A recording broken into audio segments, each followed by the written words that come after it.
Assalamualaikum warahmatullahi wabarakatuh. Apa khabar murid-murid tahun 1 Permata semua? Okey, baiklah.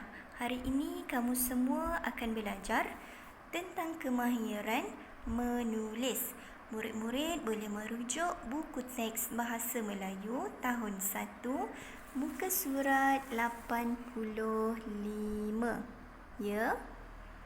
Okey, pada hari ini kamu semua akan mengulang kaji semula. Okey, bagaimana cara kita menggunakan tanda baca, iaitu tanda noktah dan tanda koma. Okey.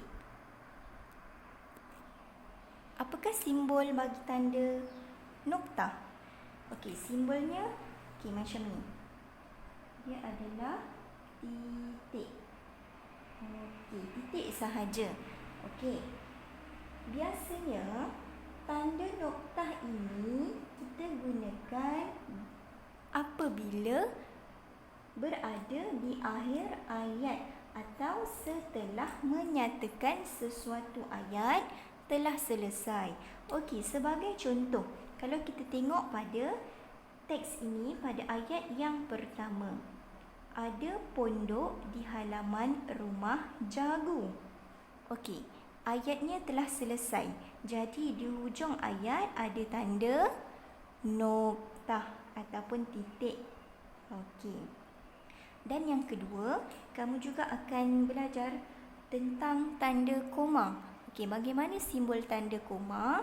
Okey, simbolnya dia lebih kurang seperti tanda noktah. Cuma di bahagian bawahnya ada ekor sedikit. Okey, macam ni. Okey, titik, ada ekor di bawahnya. Okey, jelas? Okey. Bila kita nak guna tanda koma ni? Kalau tadi tanda noktah di akhir ayat. Okey. Kalau tanda koma, dia adalah tanda baca yang bermaksud tempat berhenti sebentar ketika membaca sesuatu senarai. Ataupun tanda koma ini kita gunakan untuk mengasingkan sesuatu yang sama jenis dalam ayat. Okey, sebagai contoh. Okey, kalau kita tengok pada ayat yang ketiga, pada teks ini. Okey. Jagu, tanda koma, Nizam dan Ganesh selalu bermain di situ. Okey, kalau kamu lihat, Jagu ini nama orang, Nizam nama orang, Ganesh juga nama orang. Jadi dia adalah sesuatu yang sama jenis. Dia dalam ayat yang sama. Jadi kita perlu letakkan tanda koma selepas jenis yang pertama ini. Jagu tanda koma, Nizam. Okey, kenapa selepas Nizam dia nama orang juga tapi kita tak letak tanda koma? Okey, sebabnya adalah dia dah ada kata hubung di sini, iaitu dan. Jadi tak perlu letak tanda koma. Satu sahaja tanda komanya. Jagu, Nizam dan Ganesh selalu bermain di situ. Okey, pastikan ada tanda noktah di akhir ayat. Okey, baiklah. Kita akan sambung. Okey. Cikgu ulang semula ya. Ada pondok di halaman rumah Jagu. Tanda noktah. Nama pondok itu Pondok Malaysia. Okey, ada tanda noktah. Okey, seterusnya Jagu, tanda koma, Nizam dan Ganesh selalu bermain di situ. Tanda noktah. Okey, kita lihat pada perenggan kedua. Hari kebangsaan hampir tiba. Tanda noktah. Mereka menghias pondok itu. Okey, kalau kita lihat di sini, ayat ini telah selesai. Mereka menghias pondok itu. Apakah tanda baca yang perlu kita letakkan apabila ayatnya telah selesai? Okey, tanda noktah. Okey, betul. Okey, seterusnya, Jagu menampal gambar pemimpin negara. Okey, baiklah, ini Jagu. Okey, seterusnya, Ganesh mewarnai gambar bunga raya. Okey, ini Ganesh. Okey, dia mewarna bunga raya. Okey, ayat ni telah selesai. Jadi ada tanda noktah di sini. Okey, kita sambung. Dia menggunakan warna merah, kuning dan hijau. Okey, pada ayat ini ada senarai yang sama jenis, iaitu tentang warna. Ada warna merah, warna kuning dan hijau. Okey, jadi tanda baca apa yang kita perlu gunakan? Tanda noktah atau tanda koma? Ya, tanda koma. Okey, perlu diletakkan di mana? Okey, apa yang sama jenis? Warna kan? Okey, warna apa yang mula-mula? Merah. Jadi perlu letakkan tanda koma pada sebelah merah. Okey. Dia menggunakan warna merah, kuning dan hijau. Tanda noktah. Okey, kenapa kuning tak ada tanda koma? Sebab dia dah ada kata hubung di sini, iaitu dan.